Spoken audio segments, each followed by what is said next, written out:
Hai semua, hari ini kita akan belajar sains tahun 6 yang bertajuk mikroorganisme. Dalam bab ini, kita akan belajar tentang: pertama, apa itu mikroorganisme? Kedua, jenis mikroorganisme. Ketiga, proses hidup mikroorganisme. Keempat, kesan buruk mikroorganisme dan kelima, apakah kegunaan mikroorganisme? Mikro bermaksud sangat halus atau seni dan tidak dapat dilihat dengan mata kasar. Organisme pula bermaksud hidupan atau benda yang hidup. Jadi, maksud mikroorganisme adalah hidupan seni yang tidak dapat dilihat dengan mata kasar. Mari kita kenali 5 jenis mikroorganisme. Pertama, fungi. Kedua, protozoa. Ketiga, bakteria. Keempat adalah alga dan yang kelima adalah virus. Jom kita kenali mikroorganisme yang pertama, iaitu virus. Virus adalah mikroorganisme yang paling kecil. Virus hanya dapat dilihat melalui mikroskop elektron. Penyakit HIV dan influenza adalah contoh virus.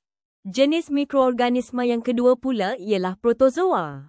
Protozoa hidup di habitat yang berair seperti di kolam, tasik ataupun sungai. Contoh protozoa pula adalah amoeba dan paramecium. Jenis mikroorganisme yang ketiga adalah fungi. Terdapat fungi yang boleh dilihat dengan mata kasar. Contohnya seperti kulat. Tetapi ada juga fungi yang hanya boleh dilihat dengan menggunakan mikroskop seperti yeast, mucor dan penicillium. Seterusnya adalah bakteria. Bakteria adalah mikroorganisme yang sangat kecil. Bakteria wujud dalam pelbagai bentuk, saiz dan warna. Bakteria juga terdapat di dalam pelbagai persekitaran. Mikroorganisme yang terakhir adalah alga. Alga ialah mikroorganisme yang mempunyai sifat tumbuhan, iaitu dapat membuat makanan sendiri melalui proses fotosintesis. Contoh alga adalah fitoplankton dan juga Spirogyra. Seterusnya, kita akan belajar tentang proses hidup mikroorganisme. Mikroorganisme hidup melalui bernafas. Mikroorganisme bernafas untuk hidup. Mikroorganisme juga membebaskan karbon dioksida semasa bernafas. Selain itu, mikroorganisme juga bergerak.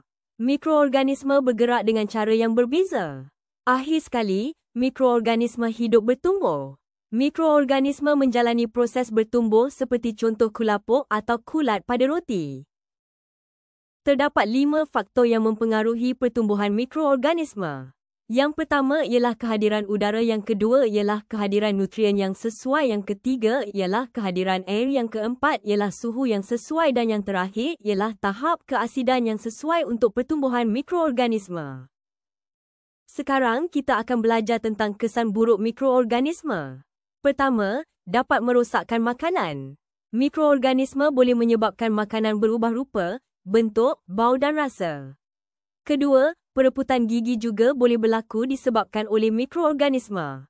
Asid dalam mulut dihasilkan bakteria yang menyebabkan gigi reput. Ketiga, mikroorganisme juga mengakibatkan keracunan makanan akibat terdedah. Contohnya, sakit perut. Akhir sekali, mikroorganisme juga boleh menjadi punca wabak penyakit. Penyakit boleh berjangkit melalui minuman atau makanan. Juga boleh berjangkit melalui batuk atau bersin serta jika berlaku sentuhan. Mikroorganisme juga mempunyai kebaikan serta kegunaannya. Pertama, pembuatan makanan dapat dihasilkan seperti yogurt, tempe, roti, keju dan tapai yang dibuat menggunakan mikroorganisme. Kedua, mikroorganisme juga membantu dalam menghasilkan antibiotik dan vaksin. Ianya dapat menghalang pertumbuhan mikroorganisme dan menguatkan sistem imunisasi dalam badan. Akhir sekali, kegunaan mikroorganisme juga dapat membantu penguraian bahan organik seperti menghasilkan baja dan merawat sisa kumbahan. Terdapat 5 cara mencegah penyakit yang disebabkan oleh mikroorganisme. Pertama, kita mestilah menutup mulut dan hidung semasa batuk dan bersin. Kedua, kita mestilah minum air yang sudah dimasak. Ketiga, kita mestilah membasuh tangan sebelum menyentuh makanan dan selepas menggunakan tandas. Keempat, kita mestilah membalut luka jika terdapat kesan luka pada badan kita, dan akhir sekali, kita mestilah mengasingkan pesakit yang menghidap penyakit berjangkit. Maka berakhirlah pembelajaran kita tentang mikroorganisme pada kali ini. Terima kasih kerana sudi menonton. Jumpa di pembelajaran seterusnya.